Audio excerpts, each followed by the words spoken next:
give us a 30-second story about when you guys were dating, or newly married, or engaged. Ready to go, Frederick. Okay.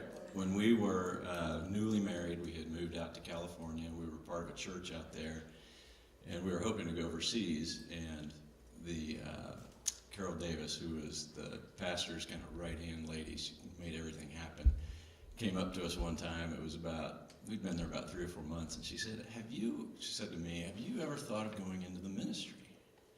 I said, well, as a matter of fact, I have. She said, because your wife has so many gifts like a pastor's wife.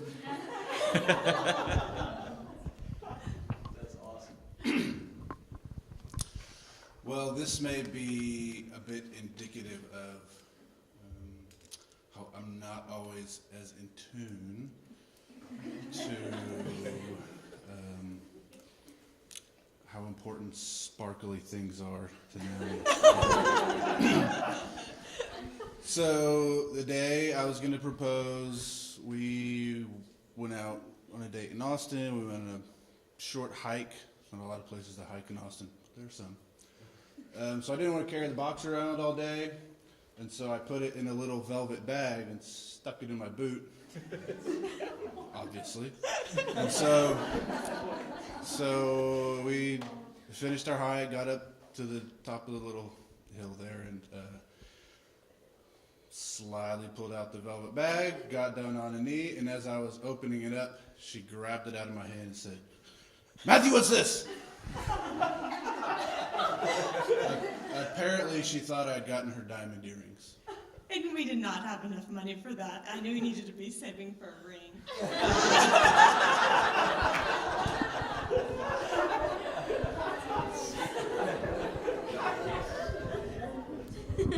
Okay, I'm telling our story because Nick's too embarrassed. I didn't want her to. Okay, so on our honeymoon, we got a couples massage. We were in San Diego. It was our mini moon pre-honeymoon. Those are really awkward, by the way. Couples massage? Yeah. Yeah, because it's like, what do you Yes. do? This is extra awkward. Okay, so first time I've ever gotten a massage. Anyway, that's irrelevant. So we're getting a massage. I don't Nick. think I had either. Yeah, so Nick, they put the sheet over or whatever, and Nick still had his socks on. And so his lady was like, oh, do you want to take your socks off? I'll rub your feet. And he's like, okay. So he flings his foot back and kicks her. And she goes, oh! And I'm over there head down, and I'm like, what's going on over there? She laughs. I laugh. And this lady leaves the room, and then she comes back in and is giving a massage with one hand, and I'm looking over what's going on? And she's like, I just don't know if I can do this. And she leaves the room again, and both ladies leave, and I'm like, Nick, what happened? And he's like, Reagan, I barely touched her. And if you know Nick, he's the I really sweetest didn't guy. know. And so then she's like, well, you could just go sit in the sauna. I can't give you a massage. My arm hurts too bad. So then I'm sitting there, getting a massage. He's laying over there just face down. And I'm like, this is so weird. So then we leave, and I'm like, can we get a refund? That we had 5 minutes. Nick took his socks off, and the lady's like, oh, this happens all the time. She's a weenie. Yeah. We were like, what in the world? So, yeah. Okay, so I slept through the most romantic thing that's ever happened to me whenever John and I were dating. We were in college, last year? Last year. Okay, so Johnny was about to leave. Okay, first of all, we read books together a lot of times, and so I like to read. He's not a big reader, but he's growing in that area. Anyway, so this time he told me he would finish the book before he left for the summer. He was going to camp. We weren't going to see each other for 6 weeks. And so the last day we saw each other, he had not finished the book, and I had was 120 pages left. I was really disappointed because I was like, he told me he would, and he didn't. Anyway, so we say our good night. He goes home. I go to bed. What I didn't know is that he stayed up till 3 a.m. finishing the book because he promised me he would before he left. And he drove back to my house at 3 a.m. to tell me he finished the book and to drop the book back off at my house. And he wanted to throw rocks at my window to wake me up, but he was scared the rocks would break my window. So instead he threw pieces of gum at my window, which, by the way, I'm a diehard romantic, and I've always wanted this to happen to me. And I slept through the whole thing. And he was out there for an hour, and I have a dog named Sassy. And Sassy apparently was eating the gum. And then Johnny went home and Googled. I Googled, is it bad if a dog eats gum? And it was like, no, it's fine if a dog eats a piece of gum. And I'm like, okay. But if it then said if it eats a ton, it could Die. die. And so not only did I fail, I also Almost killed my dog. That is awesome. Those are good stories. Okay, here's how this is going to work. You guys need to take all pride in anything and throw it out the window. For the sake of time, if you feel qualified to answer the question and you're excited, then just raise your hand. Okay, so we're not going to take turns. If you're like, yeah, that's a good question, I got something to say, then we'll do that. And we may have a couple people if somebody else wants to. But we want to keep our answers fairly short. This isn't a novel, so we can get through more questions. Sound good? You guys ready? Are you nervous? Yes. All right. So first question, how do you stay patient waiting for the man or woman God has for you? These are your questions, by the way. I only added in a few or tweaked a couple. But that's one of your questions. So how do you stay patient waiting for the man or woman that God has for you? Who's got an answer? Don't be all shy. Okay, Frederick's got something to say.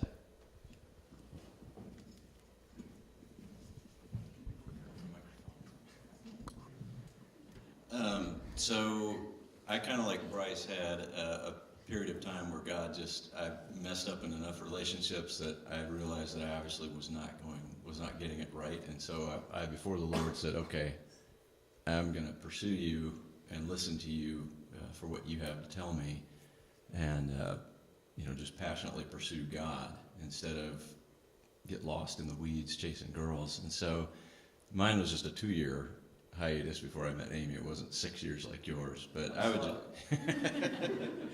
would just say, focus on your walk with God, focus on your relationship with Him, rather than wasting your time. My answer is that I heard this analogy in college. I thought it was great. That if you want to marry a king, you must be a queen yourself, and queens aren't made overnight. They take patience and training and involvement, and if you're watching The Crown, that's true. And they take a lot of advisors. And so I always felt that was a wonderful analogy because I didn't want to just marry anybody.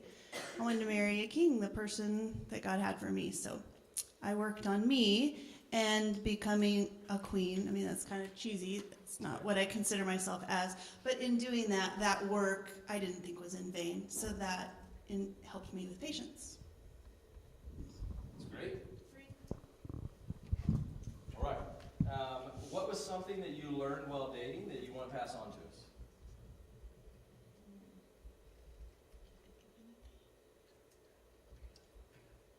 Okay, who's got it? Matthew. All right.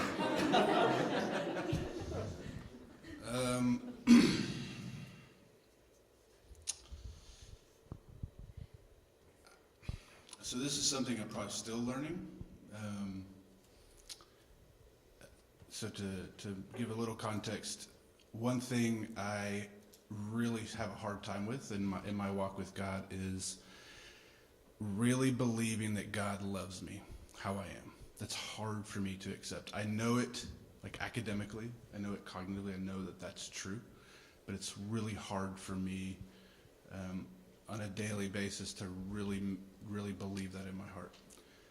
It's also true sometimes to believe that for me about other people, that other people can also really love me. And so being in a dating relationship helped me to experience being loved by another person, which helped me get a bigger picture of how I'm loved by God. So I guess allow yourself to be loved by another person and also allow yourself to be loved by God. That's great. Naomi, you got something there you want to share too? No. Okay. That's hard to follow. Anybody else on that one? Something you learned while dating that you'd like to pass on? Johnny's got something here. This is fresh, by the way. Been engaged for how long? 9 days. Not that I'm counting.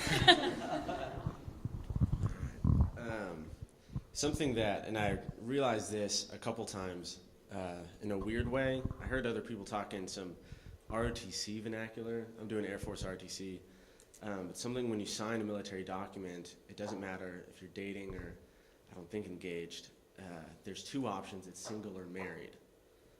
And so every time I had to sign that, I'd be like, no, I'm not single. I can't check this. And that's a lot about what Bryce said and the fact that the Bible doesn't really describe dating. And so your role, this is something I've always really battled with because Madison and I have dated since sophomore year of high school.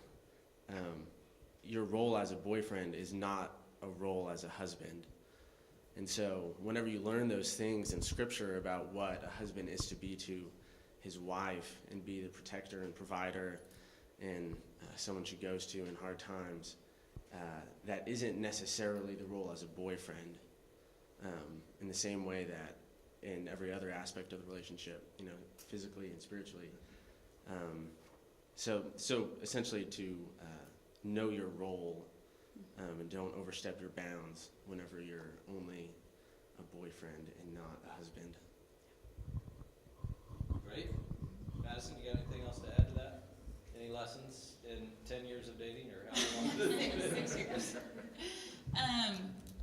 I think girls, at least, maybe some men in here too, can relate to the fact of needing that emotional support and stuff. And so because we've been dating so long and we were young when we started dating, I definitely had to learn that my satisfaction emotionally doesn't. Yeah. I'm sorry. Am I supposed to? Yeah. Everybody eat the mic. So keep the mic really close. Both of them. Oh, switch. There you go. Oh, sorry, I wasn't getting the sign language back then. Okay, what was I talking about? Oh, emotional. So, okay, so anyway, so I was looking to Johnny as, as my first boyfriend. He's been my only boyfriend, actually, which is kind of fun. But I was looking to him for my satisfaction, and I had to battle with that and learning that only comes from the Lord. So thankfully, we were able to get through that together, and we learned we are not husband and wife yet. We have a long way to go for that, and so we learned to look to the Lord for that emotional satisfaction. That's good. Dyers, I'm sure you guys have something on this question. Any tips on dating that you would pass on? There you go. Thank you. I don't know if it's so much as I don't know. We were kind of talking about this earlier, and I made the comment of I kind of feel like we're still in the dating phase. So I think my advice would be to never stop dating your wife, even after this probably didn't help you now, but for future, never stop dating your wife, because that goes a long way with just showing her that I care about her and stuff like that. And so and it's something that I'm not perfect at and not great at, because I have to I probably don't take her on enough dates like she deserves. But just remembering that constantly pursuing her. Once you're married, that's not the end. Your relationship even evolves obviously after that, and people change. And I married Reagan for who she is and who she's going to be, not just who she was at that time. Nick, how long have you been married? 6 months. That was a great answer. Really? I just thought I rambled. Tomorrow is Valentine's Day. Extra points. Yeah. It isn't the cutest to see old people flirting. I love that. I don't know. One small thing that I kind of struggled with when we were dating. I'm kind of nitpicky, and so I think it's important when you're dating. You don't want to date yourself. So I would be nitpicky with Nick about dumb stuff, and not that it was what? a deal, your sunglasses. I hated them when we were dating. They were I don't know, robot She sunglasses. lost them in San Diego. No, we really did. So I would just say, don't try to date yourself. Obviously those core values of he has to be a believer, is to love the Lord. I want to be kind and respectful and love my family and put the Lord first and stuff. But all those other details that I don't know, people get nitpicky about. I don't know. It doesn't matter. So one of our friends described it as having margin with one another. So there's a point of it's this is pointless to nitpick at somebody. And so with the sunglasses or stuff like that, it's yes, it may bother you, but it's not worth it to that maybe I really liked those sunglasses, and it's just not worth it. You have to like really think about the other person's feelings, which sounds so elementary, but I think we get caught up in our own feelings too much. That's good. Not me, but somebody out here is going, what does she mean by don't date yourself? I still can't figure that out. What is she talking about? Clarify. Don't date yourself. Yeah, so You mean find somebody different than you that you... Yeah, I love Nick for the qualities that I need to work on in myself. Like, he is so patient, and I'm not. I am a horse, and he's very much a mule. But anyway, like, I shouldn't try and make him like all the things I like, love all the things that I love. Like, yes, that comes in time, and we've grown together in that. But let your person you're dating be their own person as well. Because like Nick said, you're not just vowing to marry who they are today, but who they're going to become, and that may change, and you need to be okay with that. Does that make sense? It does. Okay. That's great. This is such a good question. I want to get the Frederick's input on it too. So we had the Reyes. Naomi, have you thought of any other things, advice you have for us? Not that you need to, but I'll go after you. okay. Oh, go first? Okay. This is something that I feel like lately the Lord has really been working on us, but I wish maybe we would have worked on this earlier when we were dating, or even like, before that. And that is to assume the best in the other person. That is, just especially maybe when things are stressful or you're dealing with a lot of things and you get caught in the moment and have some conflict, maybe just to just really always assume the best. And if you don't quite understand what they're trying to say to you, like, ask for clarity. Don't just assume, like, they said this mean thing and they're just being, so assume the best. I think that's an important thing. That's great. What was the question? What do you wish you would have known, or what tips would you give us about dating? Maybe think back 20, 30 years ago. 30 30 years ago. Yeah. This was before. Back before the internet Yeah. existed. Before cell phones. We're affordable. How about that? Wow. Y'all had cars, right? What? Yes. We had cars. Yeah, we had cars. Yeah. We had cars. We had word processors. But we had cars. So mine is a little different because my advice isn't particularly in dating Jeff. I think for me, I'm probably one of those people that would encourage you to date in general. You learn so much. You don't have to lay it all on the line every time. You can go to coffee with someone 3 or 4 times and you don't have to marry them. So I think the advice for me is you learn a lot just from dating. Not just from dating the person you end up marrying, but just from dating. And I think the definition of dating can change. The definition can be too serious, and the definition can be too loose. That's a whole nother operating system for another day. But my advice would be learn from what you're doing and the people that you're spending time with. You have to be careful. I'm going to be careful of what I say so you don't take it the wrong way. But I knew that Jeff was right for me because I clicked off the things that were not right in my other relationships. And all of a sudden it's like, oh my goodness, this is really working. He's imperfect, I'm imperfect. But my advice would be not only in dating Jeff, we had a lot of things we learned, but it was from somewhat, I wasn't a big dater, but I had a few people along the way. It was what I learned from dating others, from what I brought to the table that made it great with Jeff. I don't know if that's good or not. That might be bad advice, but. No, that's good advice. Another thing, this is not our relationship. This was as we watched our oldest daughter and son-in-law when they were dating. He was very open with her about what they were going to do. So the first time I think they went out, he said, I want to just go out, no strings attached. I just want to get to know you better. And then they slowly, kind of as things moved along and progressed, he kind of just laid out things. Hey, I really had a great time the other night, really interested in you, would you consider going and doing blank? And just kind of, you probably know more about their. I'll just say Yeah. briefly. He would say, "I'd like to hang out with you," and they would hang out, and then he would say, "I'd like to take you to dinner. I'd like to take you on a date," and they would go on a date. So he's And then clear. he was so clear, and so He didn't ask her friends if no, he she'll didn't. be okay with He it? didn't text around. Like, But- I took a risk. What was very interesting to me is I asked Sarah one time. I said, "Where is this moving?" And she said, "Well, it's moving forward." And I said, "Why?" And she said, "Well, he tells me the words for like are getting more descriptive." And I said, "Really? That's interesting." And she said, "Yes. So I think he's getting close to telling me he loves me." But what I also liked is at one time he had some doubts, not about their relationship, but how she felt about their relationship. And she said, "Why? I like how you're direct." And he said, "Well, I don't like how I'm direct. I'm too direct." And he said, "I think girls like the mystery." And she said, "Oh no, they don't. Not this girl.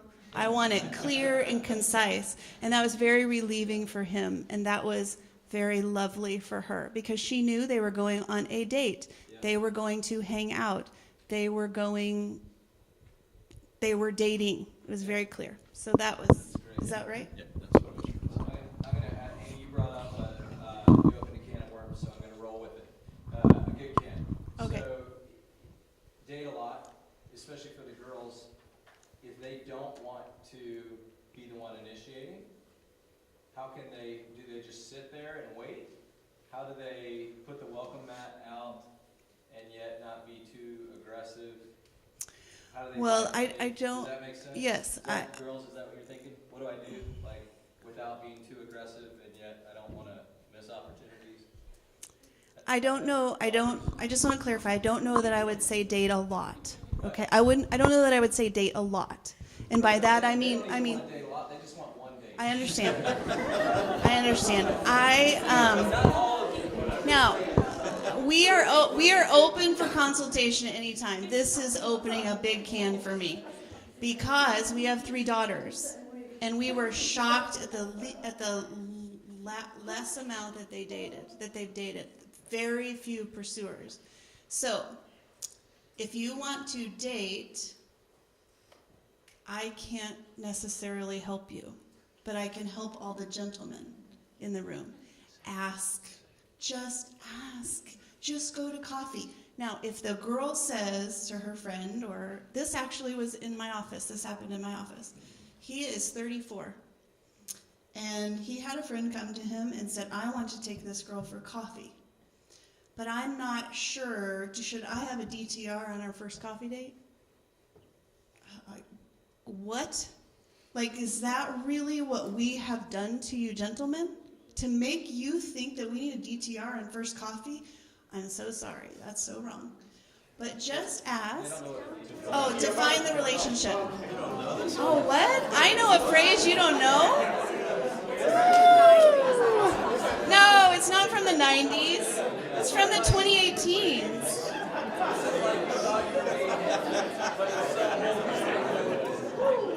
Define the relationship. Okay. Ladies, I don't know really what to say to you. I don't. Because you want a gentleman that will lead you. You do. Every girl does. It's a secret. It's a secret. We've conditioned our girls to believe that we have to take control of the whole world. Just look at where the world is today. Don't even get me started. Okay, let's keep So going we're on done. this. Ladies, what advice? Madison, you want somebody to initiate with you. You don't want to chase them down, but you don't want to be too aggressive, and you're just sitting there. Tomorrow night is Valentine's, and no one is having fun. What do you do? Don't point. Oh, sorry. Sorry, I just gave one of my best friends, Tess, a grow your own boyfriend thing that you put in water and it grows. Anyway, that's not what I'm going to say. Yes, I have better things to say than that. No, but you can get, I'll send you the website. Anyway, so this, I guess, isn't from personal experience because we did start dating really, really young, but in college, I've talked to a lot of girls, and I'm in a sorority, and I just can never believe how many times I've heard these words come out of some of my sorority sisters' mouths. They basically, the only social activities they go to are like frat parties, and then they come to me and they say, I just don't know why I haven't found a great guy. And so it just kind of helped me learn just through these past 3 years of being in college, like, and talking to some strong Christian friends who are single still. Not that you need to position yourself, but where you go, you know, and the people you're around, like, that is going to influence your friendships and then possible relationships.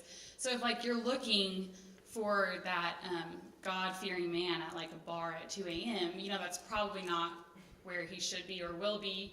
So just thinking about, you know, and like Bryce was saying about this being the breeding grounds for marriages here, because everyone here, hopefully, you know, has a heart that's seeking the Lord, and there's great guys in this room, and there's great girls in this room, and so, like, looking for opportunities to, I don't know, hang out together with, like, good quality people. Not that that's going to end up in a marriage, but, like, you're learning about what it means to be around some God-fearing people.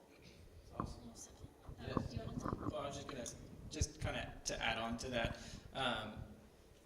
Just really, I mean, there have been a couple of times in my life where I had to, like, reconsider my, like, you know, friend group and the people I surrounded myself with. And like, I think the big tipping point for me was someone just sent me a verse that they felt like I needed to hear, and it was in Proverbs, and it said, "The wise will walk with the wise, but the companion of fools will suffer harm."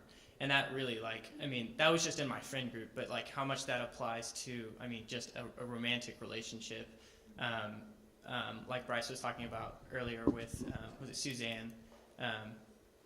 Right, Suzanne. Susan's your wife. So Suzanne. Suzanne. So Suzanne, like you can get so caught up and infatuated with somebody because of the you know, like our ignorance and our own, like, selfish desires, and just don't get so caught up in that, because it's so easy to do. And the longer that you are caught up in it, the harder it is to stop. Oh, absolutely. Yeah. And I love what you said about if we were to choose our mates or our soulmates or whatever, like, I chose wrong for a couple of people, and, like, gosh, glad we're together. And that's because we prayed about it and obviously seek counsel and all those things. But one little thing for dating that I think, like, this whole hard to get stuff, like, what is that? I think that's so silly because girls, like, want to play hard to get, but then guys just get confused and they move on. Like, don't play that. If you like somebody, I mean, maybe I'm different.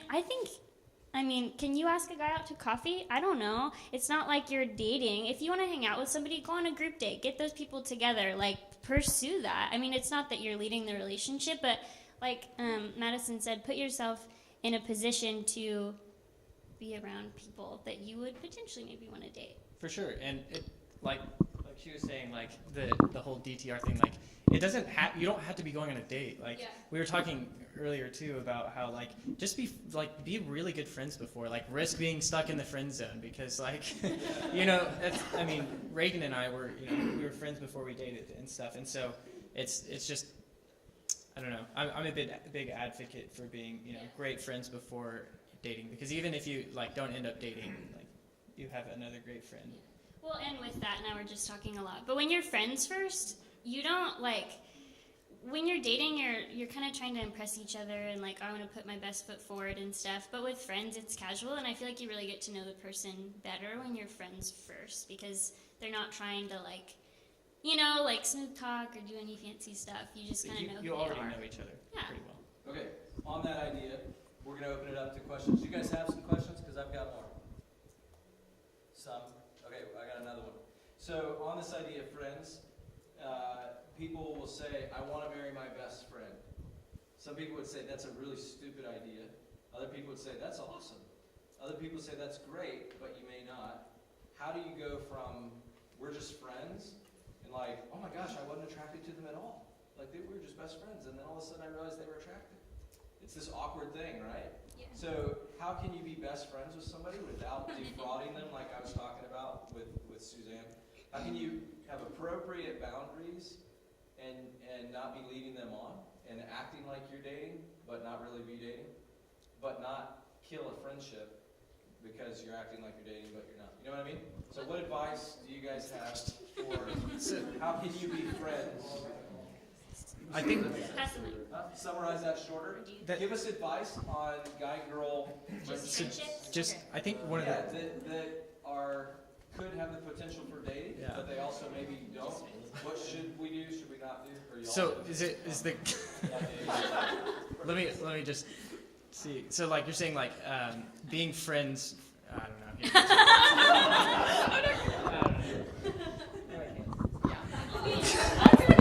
How do you just be friends?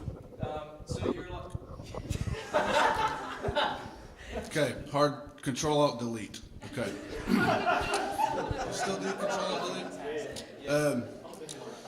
So I had conversations, I think maybe related to that topic, with some college roommates actually, and we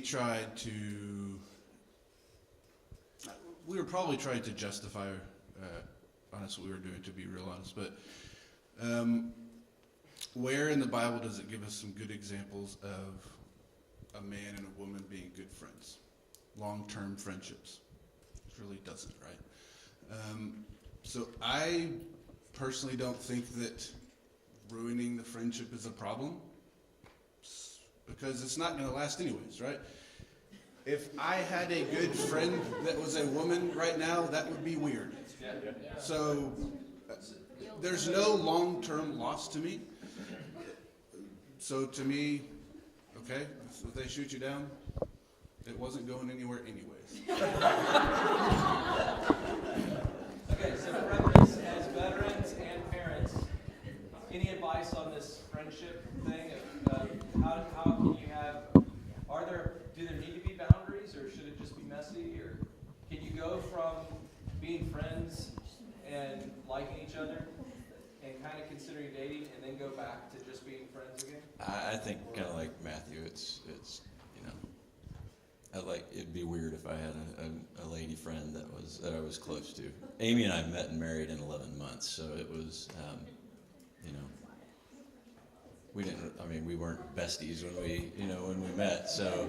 Well, she was tired of dating. She was like, all right. Seriously, it's like, this is it, my last chance.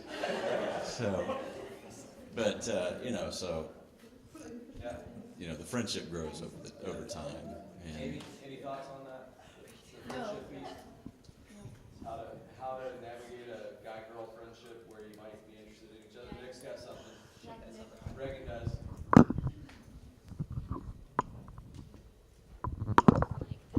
Okay. Just a little thing that I've also noticed people doing. Don't pretend like you're dating if you're not. So with guy-girl friendships, kind of like what Johnny was saying, like your role, if you're not dating each other, but you're hanging out all the time and you're kind of going on dates, but you don't want to define the relationship like a lot of people call it talking. I don't know. I think that's silly because then someone's just going to get hurt. There's not good communication there. So if you're dating, date. Be clear. Girls like that, guys, when they know what they're getting into. And just be open about your feelings when maybe you start feeling something. Like, tell that person, you know? But I think there's a time to be in a sort of talking phase, but you have to transition out of that at some point. Like, I am the mule as well, so like typically I would just be like, I don't know, like there has literally been an instance that I was telling her about earlier where like I got totally shut down when She had a boyfriend, okay? I didn't know. But she went to coffee with him for 3 hours, and if you're doing that, girls, he's gonna think you kind of like him. So don't do that if you have a boyfriend. Anyway, next question. Okay, I got one more question for you. Does somebody else have one that's burning for you related to that? Yeah, Westy. I got one. Not to sound like super Debbie Downer, but like in the past I've been kind of burned like seemingly an excessive amount. So now I've become like pretty apathetic to the whole dating thing and relatively fearful. How do you move on from that apathy and fearfulness to caring again? I don't know if that's a good way. Okay, so you've been burned. How do you move on and not be self-protected?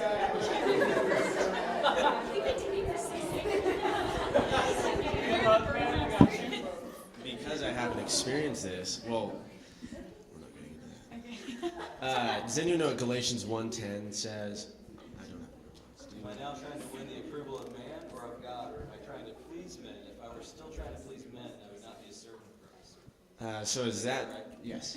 So as that describes, and this is just an encouragement to guys in general, I had a good friend asking about whether or not he should pursue a girl, and he kept saying, man, like, as it's going on more and more, and I don't know if I'm going to get burnt or I'm going to get crushed. And I said, well, at this point, like, if your hope's in the Lord, it's not going to matter if you get burnt. And yeah, it's going to hurt. But as long as you're not a servant of man, and you're not a servant of this girl you're trying to pursue, and it's something that's extremely hard, even in the little things within a relationship, whenever hard things happen, or you may get in a first argument, if your hope is in Christ completely, then you won't have anything to worry about in that sense. Does that scratch where you're itching, Westy? You're going to have to get burned, like the dab, the bomb, the fire. Yeah, the last dab. Yes, you're going to have the last dab. Yeah. So, Fredericks, you guys had a thought on that? Did I see you guys raise a hand down there? Well, I would just agree, with Johnny, with what Johnny said, that, your hope may have been too much in the relationship and not in Christ. And I think that probably that's, I had that very similar experience, which is what, kept me away from dating for 2 years, realizing that I had made that dating too much of a idol in my life, and that my worth came from who I was dating, and not in my relationship with Christ. So that's where I would roll there. I had two other things. One other comment, really. Girls, ladies, be praying for your husband. I don't know if you all are doing that or just pining away, but just really be praying for your husband. Guys are about 5 years behind you on the. I'm sorry, guys, I'm letting us out here, but about 5 years behind you on the maturity scale, and so you're just going to have to be patient, but pray for your future husband. And guys, put down the game controllers and man up.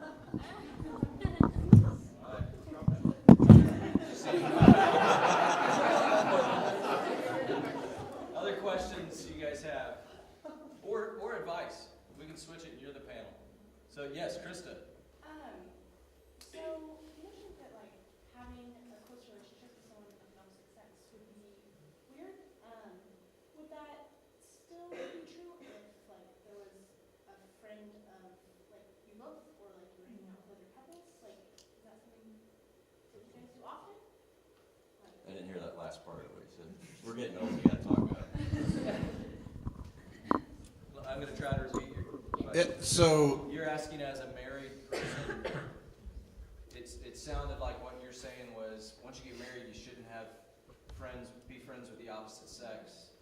But is it still okay to have friendships with other people as long as couples are involved? Is that kind of what you're saying, Krista? Or no? right, like it seems odd to me that like having like friends of the opposite sex would be awkward. Like, but I could see maybe if it was specifically like just you that was friends with them. Right. But like, I don't understand like why it would be awkward if they were like a friend of your guys's. Like a shared friend. yeah, I think couple friends are critical, right? It's a really good way to have somebody else help you navigate life. If I had a woman friend that Naomi wasn't also friends with, and it was just we would go out to lunch or whatever together, that's weird. Right? I would not endorse that. That she wouldn't like that, rightfully so. I think for me it comes down to like you can have friends obviously, but like he's saying, like it's weird to go out with that. My thing is like I would never want to put myself in a position where Reagan would question like my love and my loyalty to her. Yeah, being above reproach, which you hear a lot like when you're younger probably and stuff like that. But it's like it's a real thing. I mean, I had a friend that I worked with throughout college that like once Reagan and I started dating, like I don't even think you know this, like she was like, oh, like we should go see a movie because we used to do that. I was like, actually, I probably shouldn't do that anymore. Like, so it's like, it's more like for me out of respect for Reagan and stuff like that to, like you can have those friends, but like you would never be like one-on-one with them. At least I would not. I think it's different. Like, are you saying when you're dating or when you're just like not dating, or either? Okay. Because if you're not dating and you want to hang out with a guy and you're getting coffee, then obviously you don't have anyone that would be above reproach for. I think she's more saying once you get married, why can't you still be friends with other people? Is that right? Like, why is it awkward? If it wasn't before, why is it now?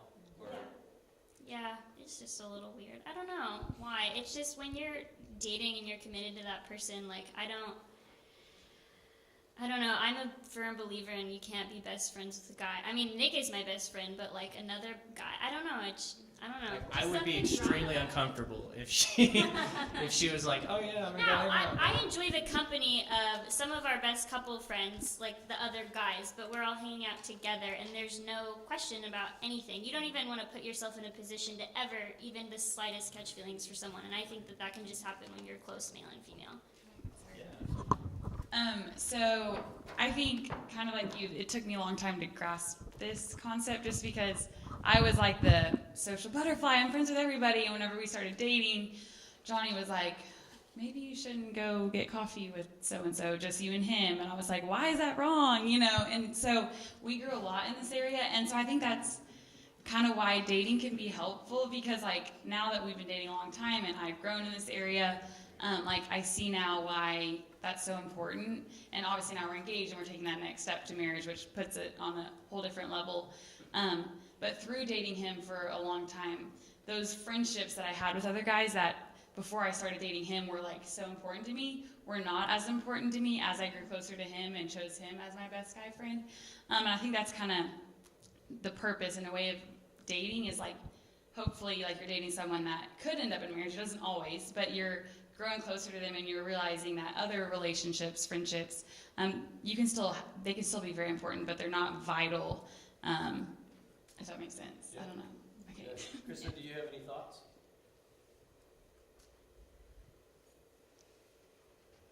I haven't formulated them yet. That's okay. That's great. Okay, let's have one more question and we'll be done with this official part. Ready, go. So my parents growing up, they had their golden rule for their relationship, apart from, loving God, which was to make their marriage a competition to see who could love the other one more. Is there a golden rule for you guys like that you have that has helped you to grow in love together and just keep everything like you're still dating?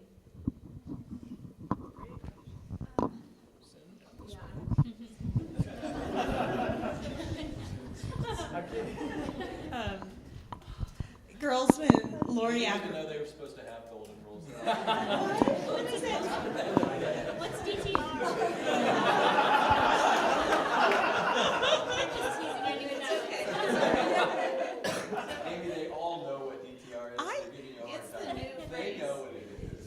Yeah, it is. You're bringing it to OU. It was very popular at Baylor. You guys, it hasn't caught on here yet. So Lori Abernathy mentioned this book and kind of this concept when she talked to the girls about submission, and that is kind of the idea of love and respect. And that, does this sound familiar to anyone? Does anyone? Yes? Okay.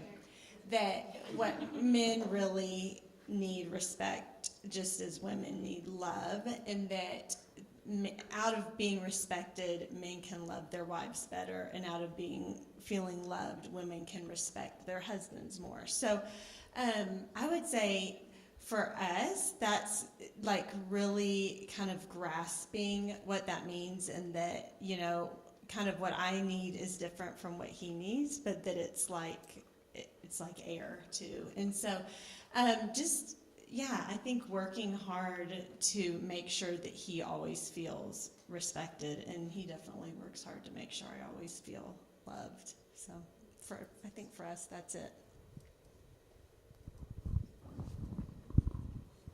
Early on when we were dating and married, Amy always wanted us to speak kindly to one another. And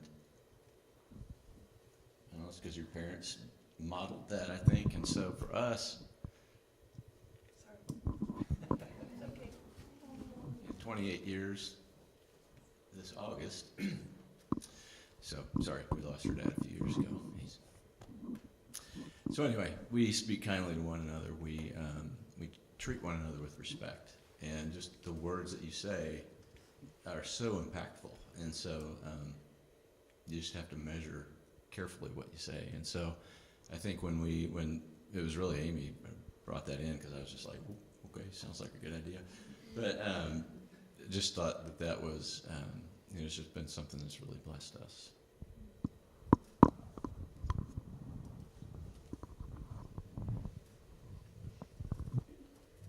bringing it to me. I didn't want to follow that. Okay. One thing that my parents modeled for me, I mean, we're still newlyweds. We got married last May. But to never go to bed angry, and I'm pretty sure that's biblical, right? Okay. But it's so easy, like the first year of marriage and dating too, like you get so worked up, and especially when you're dating, like you don't live together, so, you have to figure that out earlier. But with us, like 90% of fights, there's a root issue, and it's not that, Nick said he didn't like my cooking or whatever. Like, there's a deeper thing there. And so I've never said that. No, he's never said that. But he doesn't like fish. Anyway. Still working on that. But just get past, like, the silly fight that you're in and get to, like, what's the root? I'm feeling hurt. You're hurting me by saying this. Or I'm not feeling loved. I'm not feeling respected. That was in our marriage counseling, so it was good. And just figure that out before you go to bed. You feel so much better. And just apologizing, like, the whole being the bigger person, there isn't a bigger person. We're called to be peacemakers, not peacekeepers. And so make that peace as soon as you can. I think the longer you wait, it's just figure it out, It's something I see, it's not, I mean, we've been married 6, 7, 8 months, something like that, since May. And so, but something I see in, like, my parents, and, like, when I was young, I was like, gosh, stop. Like, they like, love, they still love each other so much. Like, still flirt. I mean, my dad, like, they kiss really cute. Yeah, like, they stick out their lips really far. Okay, that's just getting weird now. But, like, they like, still show, especially in front of their kids and like, their grandkids, that they love each other. And they show it, like, in a, like, appropriate physical way. And I think that's important, especially to set, like, representation for, like, the future generations and stuff like that, to show, like, like, in this society where we move toward, like, where more marriages fail than succeed, like, we need to show and, like, set an example for the future generations. So. Yeah. And for our kids. Yeah. For the children. Yeah. All right. Last answer. You got something there? Yes. Okay. Okay, well, we're not married yet, but something that Johnny has modeled in our dating relationship, and I hope that we carry into our marriage, is the importance of prayer. And not that this is a good thing, but one time I went through his quiet time notebook, and he during his time in the Word in the morning, he's really good about writing stuff down in a notebook. But at the bottom of every page of notes that he had taken on whatever he read that day was his prayer requests, and I was always one of them, like, on every single page of the notebook. And so that was just really powerful to me, to know that he was praying for me, and I can look back and see, like, things he's prayed for that, like, the Lord fulfilled in my life. And so I've tried to reciprocate that and, like, pray for Johnny a lot. And so I just think, also I'm being mentored by a woman from Wildwood, and she was talking about the power of prayer, and God is fully capable. Like, the things I want to fix in Johnny, not like the little things, but like the big, spiritual things I want him to seek the Lord more for, like prayer. It's not up to me to fix those. Like, God is fully capable of changing his heart and changing my own heart. And so just praying for each other, I think, would be great marriage advice. I'm not married, but I hope that we continue to do that. Good. Dear Lord, please have Madison stop reading. Yeah, and don't snoop through each other's stuff. That's great. This is really fun. You guys, this is good. I wish we could go for hours and hours. I want to honor our time. Thank you guys for coming. Give them a round of applause.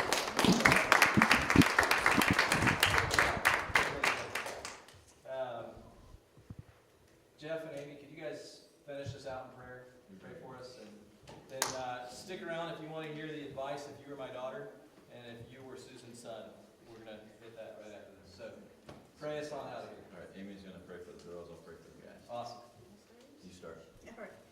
Lord Jesus, there's not a young woman in this room that doesn't desire to be closer to you.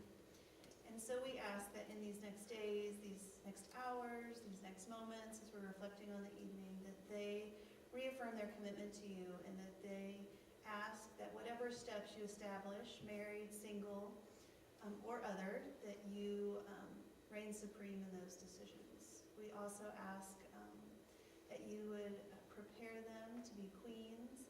And as I remembered as I was sitting here, a queen doesn't put a crown on her own head. It's put by someone else, usually of authority.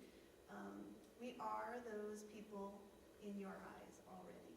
So our worldly pursuits are for you, not to gain a husband. And let's clarify that. So we ask that when we are at the end of our lives, that our crowns do go to your feet. And I ask that you would prepare these women and us as moms and wives and young, engaged, and in love, that our love for you would continue and our love for each other would continue. And we thank you for this time. God, I just want to lift up the men who are here. Thank you that they have given up their time. It shows me that they are committed to you, and I pray that you would just work in their hearts, work on humility, work on their desire to love you and to love your word. I pray that you would change them into the men that you want them to be. Pray that you would sand away the rough edges, God, and